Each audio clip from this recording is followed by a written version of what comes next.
번째 뉴스. 아이고, 여러분들 오늘 새벽 3시에 전 세계를 놀라게 한 이슈가 있었습니다.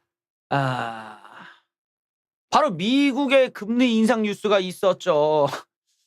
놀랍게도 보통의 금리 인상하면 0.25%씩 올리든지 떨어뜨리든지인데 이번에 미국에서 0.75%를 올렸습니다. 파격 금리 인상 28년 만에 처음이에요. 그러니까 어마어마한 지금 세상을 살고 있는 거예요, 지금 우리는. 자, 미국 연방준비제도가 무려 0.75%에 달하는 금리를 인상했습니다. 28년 만에 있는 일입니다. 인플레이션이 예상보다 더 많이 치솟고 있는 만큼 강하게 긴축하겠다는 의지를 보인 것입니다. 그래요. 이 얘기는 결국에는 지금 찔끔찔끔 올려가지고는 이 지금 나타나고 있는 소비자 물가를 못 잡고 있다라는 거야. 미국 입장에서 이거 어떡하지? 방법이 없어요. 옛날에 그걸 어떻게 잡았냐? 무지막지하게 실업자를 양산시키면서 금리를 미친 듯이 올려버렸다라는 거야. 그러니까 무슨 뭐 수출주들이 죽던 말도 알 거 아니야, 그냥 올려 이래갖고 그 미친 듯이 올려가지고 겨우 잡았어요. 예. 자, 지금 나오는 얘기는 올해 말까지 3.4%까지 오를 것이다. 3.4%래 기준금리가. 그러면 뭐 미국 은행에만 맡겨도 뭐 이자만 거의 5%까지 받을 수도 있다는 거 아니야. 또 올릴 수 있다. 0.75로 매번 평균 0.5%씩 올리겠다. 추가로 0.75도 가능하다. 그래요. 올해 말에 기준금리 수준이 0.19, 한 번에 0.15%나 올랐다. 퍼센트 포인트나. 이렇게 될 경우 금리가 3.5%까지 연말에 3.5%까지 오를 수 있다. 그래요. 자, 여기서 첫 번째로 우리가 생각해 봐야 되는 건 뭐냐면 우리나라와의 금리 차이야. 우리가 좀 빨리 알아봐야 되는 건 뭐냐면 우리나라의 돈을 외국인들이 뭐 그 달러를 갖고 왔다 이거야. 또는 우리나라에 저금을 한다 이거야. 여러분들도 돈 있으면 우리나라 은행에다가 저금하는데 뭔가 이상하지 않아? 미국 은행이 더 많이 금리를 준대. 예를 들어서 우리가 어디 듣보잡 나라들이 있어요. 지금도 어디 듣보 나라들 가면은 금리가 막 20% 되는 데도 있고 막 그래. 그런데 나라의 신용이 그러니까 못 넣는 거잖아. 막말로 20% 금리 준다면 누가 안 넣고 개나 소나 다 넣지. 근데 실제로 그렇게 해서 넣어서 뭐 이자를 버는 사람도 있을 수 있죠.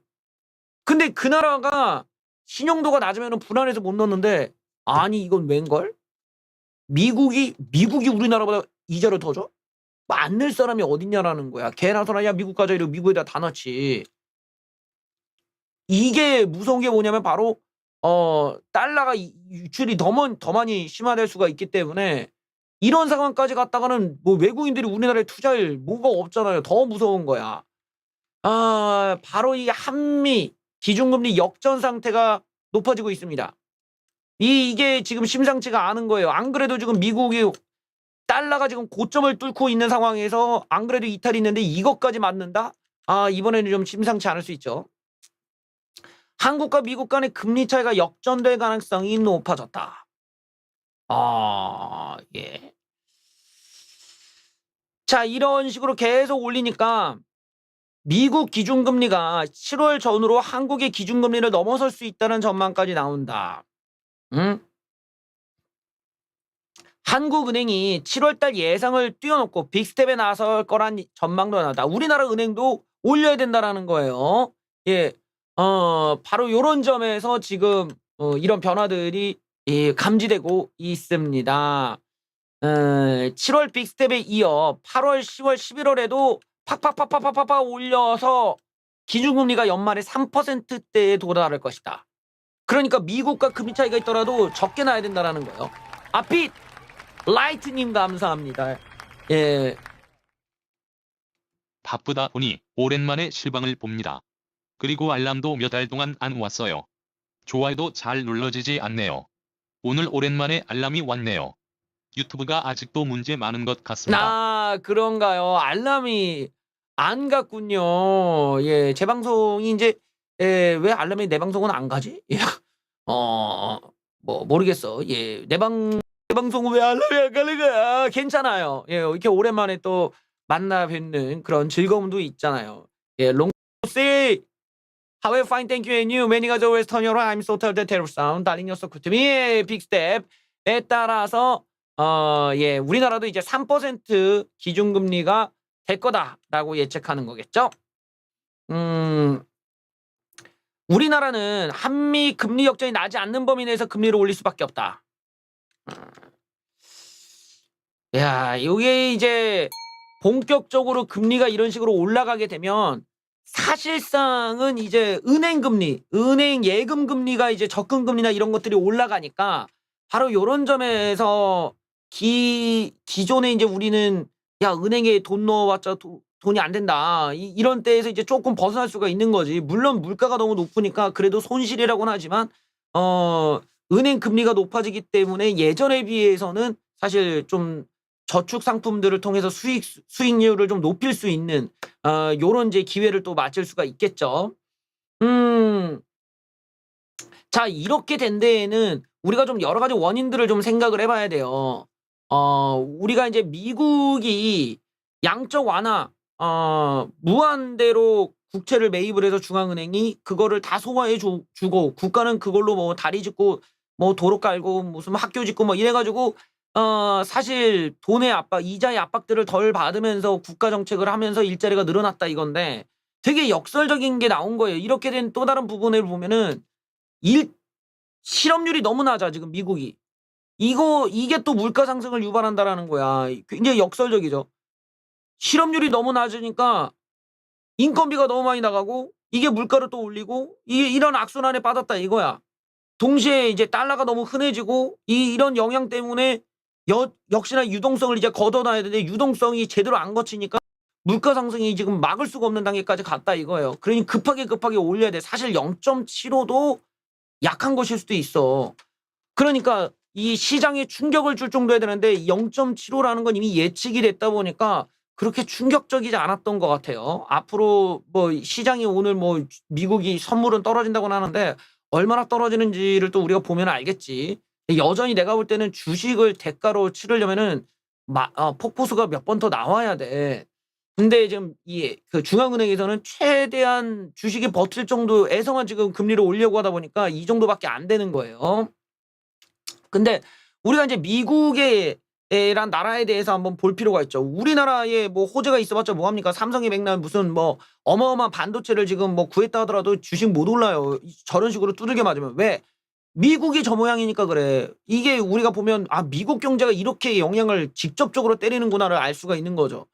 지금 상황은 미국이 경기가 이상하다는 거야. 미국 경기가 아주 안 좋아졌다는 거지. 물가가 올랐다라는 거야. 그럼 한번 생각을 해보자고. 미국이 왜 물가가 오르나? 미국이란 나라가 이렇게 물가가 오를 일이 뭐가 있냐고요. 왜냐면은 산유국이겠다. 뭐 셰일가스도 있겠다. 엄청난 원자재 식료 식품 관련해서 다 생산 다 하지. 얘네들은 무역도 안 해도 돼. 지네 혼자 다 먹고 잘 사는 애들이야. 그런데 그런 미국이 왜? 뭔가가 문제가 있었다라는 거야. 물론 달러를 너무 많이 뿌렸다라도 있겠지만 그 또 다른 이면에 이 물가 상승을 이 타이밍에 끌어올리게 된 또 다른 요인이 있었다라는 거죠. 그게 뭐냐? 잘 한번 생각해 보자고. 지금 미국에 거주하시는 분들은 몇십 년 만에 너무 신기한 장면을 보게 돼요, 매일. 그게 어디야? 주유소 가면 느껴. 주유소 가서 기름을 넣으려고 하는데 기름값이 너무 비싸. 이런 일은 미국에서 있기가 어려워요. 미국이란 나라의 기름값이 비싸다. 이건 되게 이상한 장면이라고. 안 그래? 산유국인데 거기다 셰일가스도 있는 나라가 기름값이 비싸대. 이걸 어떻게 이해를 해야 되냐고. 바로 여기에도 또 다른 원인이 있다는 거야. 이게 무슨 말이냐? 미국이 산유국인데 기름값이 왜 올랐냐? 알고 보면 석유 업체가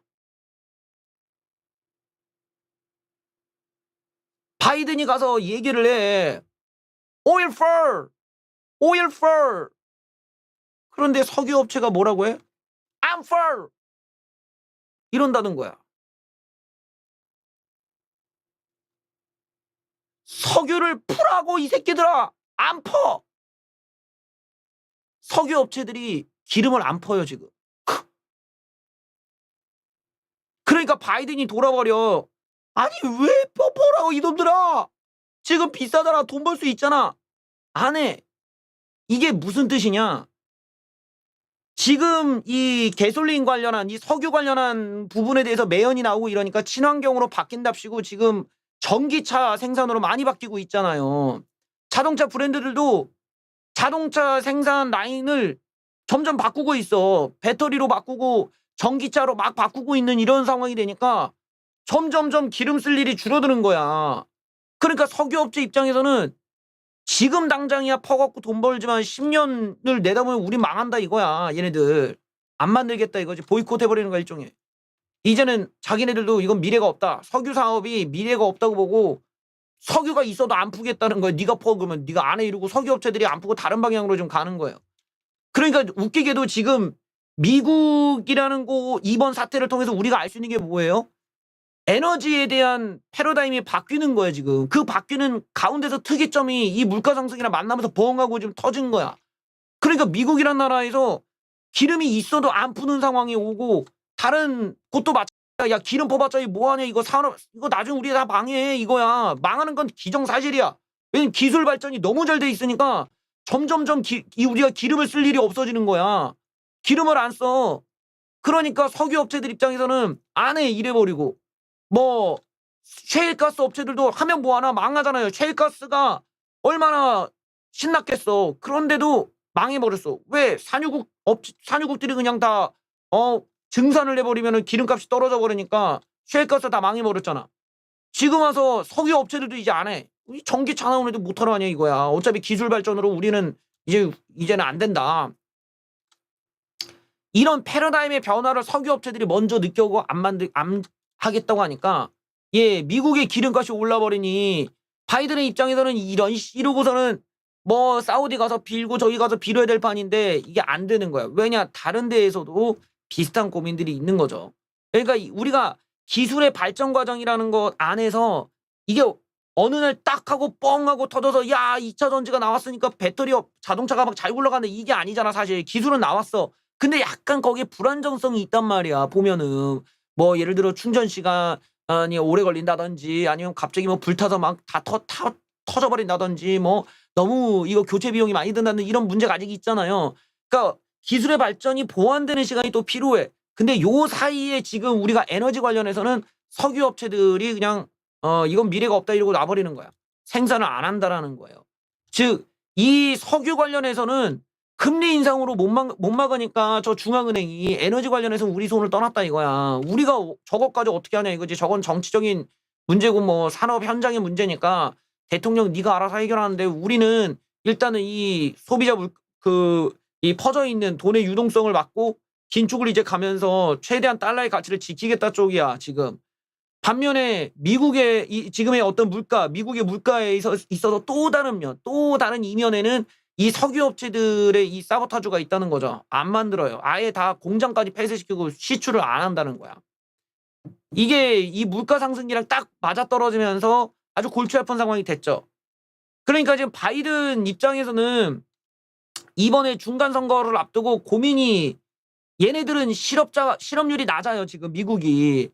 근데 이 실업률이 낮다는 걸로 국민들한테 어필을 하지만 정작 기름값이 이렇게 올랐다 물가가 이렇게 올랐다라는 거는 이건 너무 많은 세대에게 피해를 주는 거잖아. 그러니까 일자리가 없다라는 거는 뭐 이미 고용이 된 사람들은 상관이 없는 얘기지만 기름값이 올랐다는 건 고용이 된 모든 사람들에게 적용되는 거니까 이번에 바이든이 아주 골치가 아픈 상황인 거죠.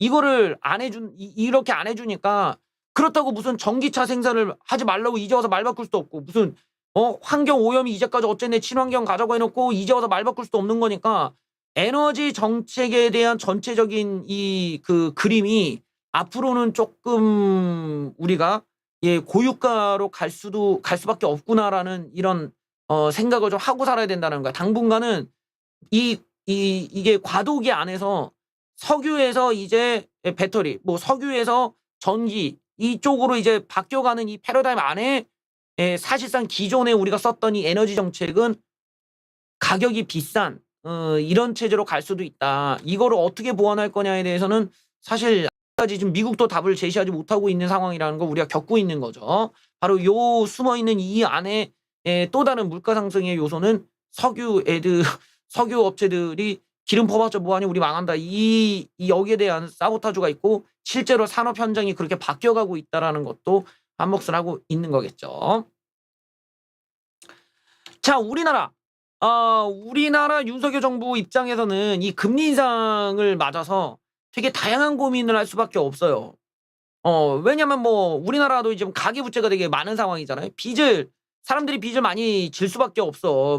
뭐 급하다 보면 빚도 지고 이러다 보니까 엔간하면 다 빚을 지고 살지. 그리고 사실 그러니까 대출을 받는다라는 거는 금융적으로 되게 좋은 면이 있어요. 왜냐면 내가 사망을 하면 안 갚아도 되는 돈이니까 뭐 이런 장점도 있고 또 이거를 큰 돈을 내가 빌려갖고 어떤 레버리지를 만든다라는 거는 기본적으로 자본주의에서는 반드시 해야 되는 일이란 말이지. 그러니까 요런 점에서는 대출이라는 거는 어느 정도 필요한데 이 부분에 대해서 윤석열 정부가 이번에 많은 감세도 해주고 많은 지금 그 경제 정책을 내놨습니다. 근데 아주 독특한 정책이 하나 있어요. 그게 뭐냐? 대출 규제를 푼다는 거야. 금리가 오르면 부동산 가격이 떨어질 거라고 주장하는 사람들과는 완전히 반대되는 정책을 지금 제시하고 있잖아요. LTV든 부동산 대출 규제를 풉니다. 이거 어떻게 하라는 거야? 윤석열 정부가 부동산 대출 장벽을 허물기로 했다. 생애 최초 내 집 마련에 대해서는 LTV를 80%까지 완화하고 정책 모기지상품 만기를 50년까지 늘리면서 대출을 더 받으라는 얘기야 지금. 흥미롭습니다.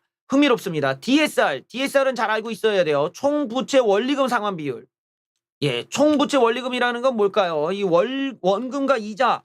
원래 이제 DTI라고 하죠. 이 원래는 주택담보대출을 받으러 가시면은 내가 받는 그 주택담보대출금과 그다음에 다른 대출이 있다면 다른 대출의 이자까지 합쳐서 계산해가지고 너가 갚을 능력이 있냐를 판단하는데 DSR이라는 거는 문재인 정부 때 얘네들이 쑤셔 넣은 거죠. 뭐냐면 다른 대출의 원금까지 합쳐서 너의 상환 능력을 보겠다라는 거야. 그래서 대출을 억제시켰던 그 기준 중에 하나가 이 DSR인데 DSR은 기존 정책을 유지한다.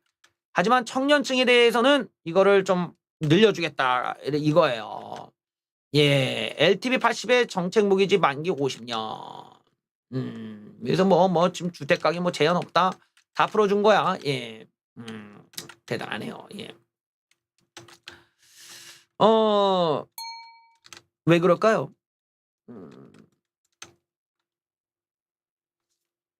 우리가 좀 알아볼 필요가 있어.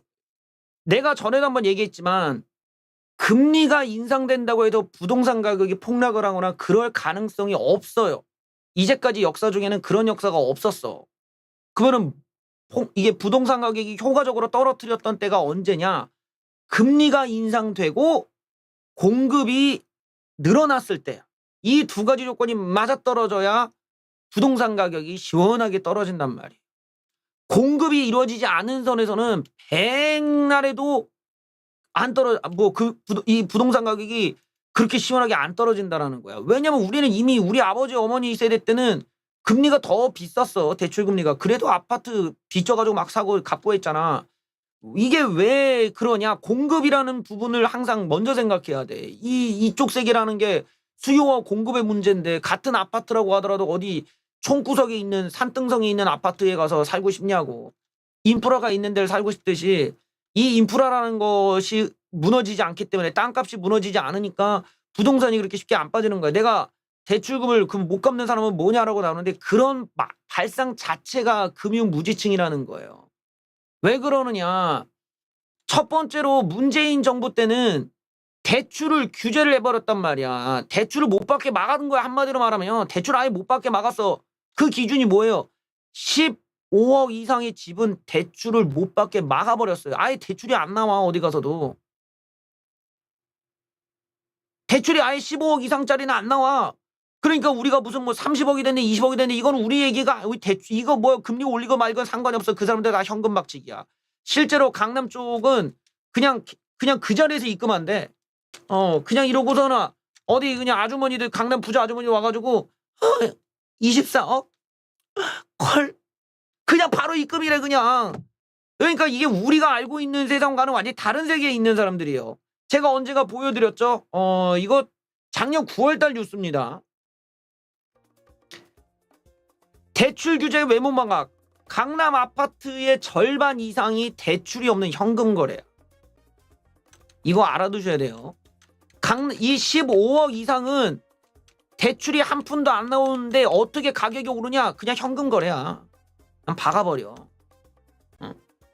그냥 박는 거야. 이게 이제 부자들의 삶이야. 부자들은 대출 받아주는 거 왜 받아줘? 은행 직원이 와서 비니까 받아주는 거야. 부자들의 입장에서는 막 은행들이 왜 그러냐? 뭐 은행들이 와서 아이고 이거 세금 덜 내시고 좋지 않습니까? 이러고 그 세금 덜 내니까 그렇게 할까? 이러고 해주는 거지. 대출이 반드시 필요한 계층들이 아니에요. 저 사람들은. 그러니까 우리가 보는 이런 강남 시세나 이런 것들은 완전히 이거 뭐 대출 지금 우리가 돌아가는 것과는 아무런 상관이 없어. 두 번째로는 우리가 이제 알아둬야 되는 거는 무슨 10억짜리 집을 7억 정도 대출 받아서 샀는데 5억으로 떨어지면 어쩔 거니. 여기서 우리가 함정이 있어요. 뭐냐면 7억 대출을 받으려면 얼마나 대단한 자격이 있어야 되는지를 모르는 거야. 이게 여러분들 은행에 대출 가서 받아보면은 얘네들이 서류 보고서는 아무나 그렇게 대출 안 줘. 아무나 그렇게 대출을 안 주고 애초에 얘네들이 못값 떨어지는 상황 가정에서 가져갈 수 있는 사람한테만 대출을 해준다라는 거야. 여기서 우리가 알아야 되는 게 이 DSR에 대한 개념이죠. 함께 보시죠.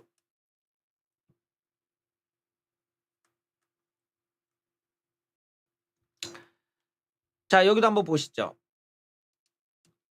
연소득 6천만 원의 직장인. 그럼 한 달에 거의 500만 원 벌죠?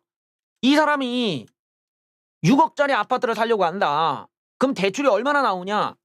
연소득 6천만 원이어도 주담대는 2억 1천만 원밖에 안 나옵니다. 지금.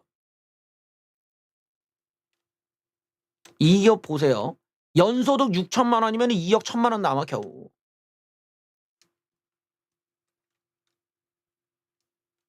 연봉 8천, 1억 8천, 뭐야. 이 정도 돼야 3억 겨우 받아.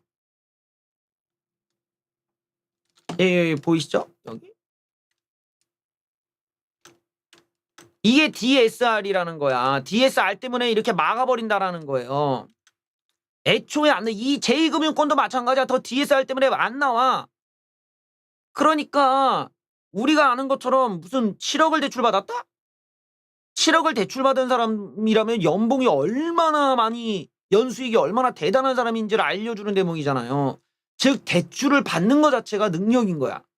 아무나 그렇게 대출도 안 나올 뿐더러 얘네들이 은행이 바보도 아니고 우리나라 그 은행들이나 이런 애들이 그 부동산 얘네들이 공시지가를 다 정해놓고 대출이라는 걸 줄까 말까 하는데 개나 소나 다 줘? 아니야. 걔네들한테 뜯어먹을 게 있을 때 주는 거지. 어디 무슨 의료보험료 5만 원 내고 9만 원 내는 이런 애들한테 주지도 않아.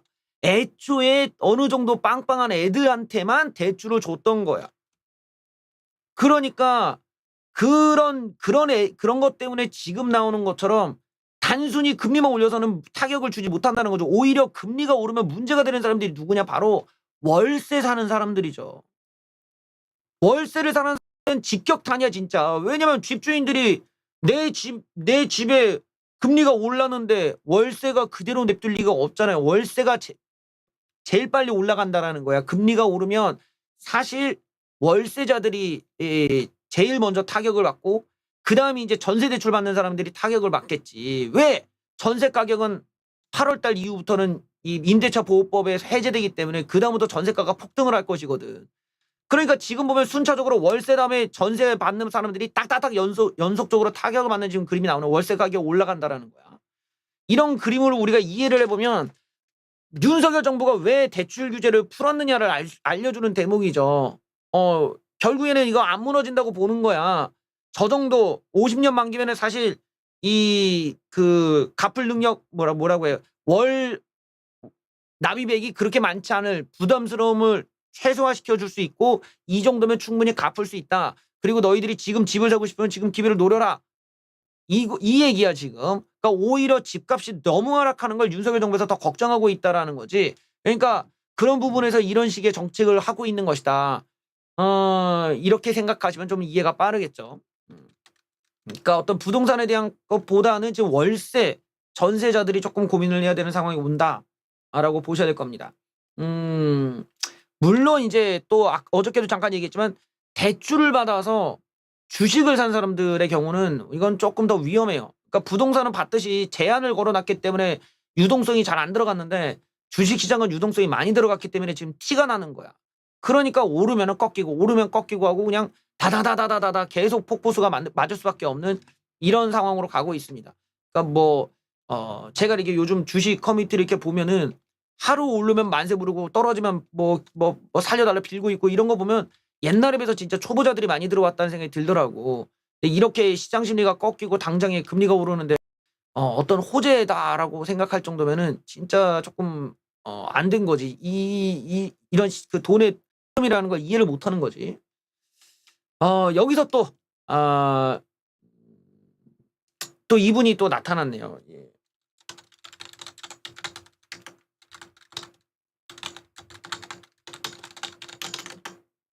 또 뭐 저를 또 닮았다고. 예. 또 부끄럽네요. 예. 이분 뉴스 할 때마다 또 우리 시청자분께서 이렇게 또 저를 닮았다고 하시니까 제가 좀 부끄러워요. 예. 한동훈 법무부 장관님께서 예, 한 말씀 하셨습니다. 다 부처이로 생각하지 마라. 경제 위기에 대응 지시까지. 거의 이 정도면 뭐 차기 대통령 후보의 그 면모를 어디 가요? 예.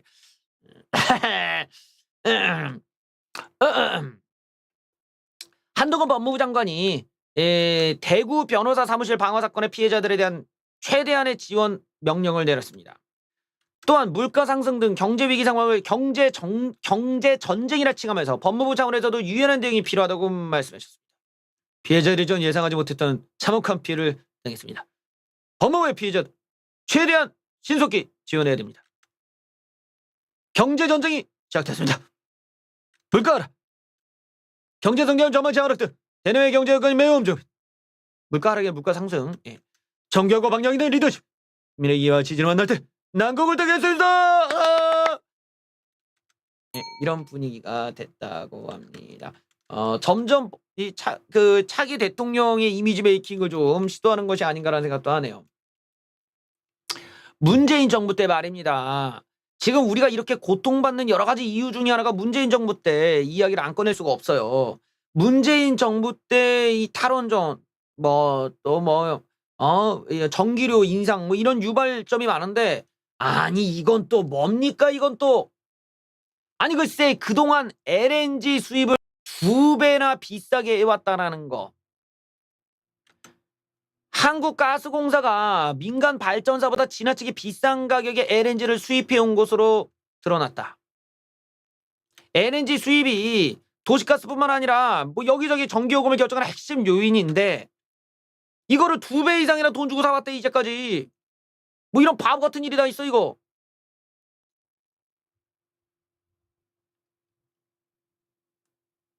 자 이번에 이렇게 가격이 확인된 게 처음이었는데 올 1분기만 봐더라도 민간 업체는 달랑 12달러면 갖고 온 거를 가스공사는 20달러에 LNG를 들여왔다.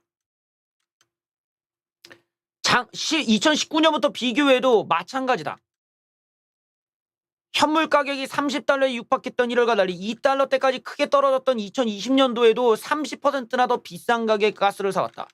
현물 가격이 높든 낮든 상관없이 더 비싼 가격에 계속 구매해왔던 것이다. 민간 업체보다 30% 이상 비싸게 사들여왔다. 지난해에도 도입권 20% 이상 비싸왔고 뭐 이런 바보 같은 일이 다 있어 이거. 자 이렇게 된 데에는 묻지도 따지지도 않는 가스공사의 계약 관행이 개선되지 않은 탓이라고 지적한다. 가스공사가 도시가스 업체와 발전사 LNG를 의무적으로 공급해야 하는 조항도 가격 협상력을 낮추는 원인 중에 하나라는데 한 푼이라도 싸게 살려는 민간업체와 달리 LNG는 물량 확보만 하면 되다 보니까 그냥 마구잡이로 큰 돈 주러 그냥 사오는 것이다. 얘네들이 이렇게 큰 돈 주고서 무슨 대접받고 뭐 접대받고 이런 거 아니야 이거? 좀 뒤져봐야 될 것 같은데 이거. 이게 정말 웃긴 거야 이거 정말. 이거 풀어야 돼 이거.